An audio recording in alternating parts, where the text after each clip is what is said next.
Budget సెషన్స్లో 2-3 రోజులు sports week conduct చేసేవాళ్ళు. ఇక మనోహర్ గారు కూడా ఆ రోజు బ్రహ్మాండంగా ప్రోత్సహించేవారు స్పీకర్గా ఉన్నప్పుడు. మళ్ళీ ఈ సంవత్సరం చేయాలనుకున్నాం. ఈ రోజు నుంచే 3 గంటల నుంచి స్టార్ట్ చేస్తున్నాం.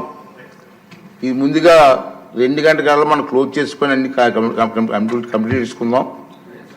3 గంటల కల్లా మనం స్టార్ట్ చేసి మున్సిపల్ స్టేడియంకి అందరూ వస్తే అక్కడే మనం ప్రారంభోత్సవం చేసుకొని మ్యాచెస్ స్టార్ట్ చేస్తే ఈరోజు రేపు మ్యాచెస్ అవుతాయి. ఎల్లుండు ముఖ్యమంత్రి గారి సమక్షంలో మళ్ళీ మన ఫైనాన్స్ మినిస్టర్ గారు అందరికీ మంచి విందు ఏర్పాటు చేస్తున్నారు. ఆ సమక్షంలో ముఖ్యమంత్రి గారి చేతుల మీదుగా గెలిచిన వాళ్ళందరికీ ప్రైజ్ డిస్ట్రిబ్యూషన్ ఉంది. తర్వాత 28 ఇవాళ 18, 19, 20 20 సాయంత్రం అక్కడ కల్చరల్ ప్రోగ్రామ్స్ కూడా మన వాళ్ళు పేర్లు ఇచ్చారు, మన యాక్టివ్గా ఉన్నారు. కల్చరల్ ప్రోగ్రామ్స్ కూడా ఉంటాయి. అవి అయిన తర్వాత ప్రైజ్ డిస్ట్రిబ్యూషన్ మరి ముఖ్యమంత్రి గారి చేతులుగా అవుతుంది. ఆ విషయం మీ అందరికీ చెప్పాలి తప్పనిసరిగా. ఎందుకంటే ఎప్పుడూ రాజకీయాల్లో తలమునకలు అయి ఉంటాం. మనం రిలీఫ్గా సరదాగా కాలక్షేపం చేసే అవకాశం మనకు తక్కువ. అంటే ఈ 3 రోజులు కూడా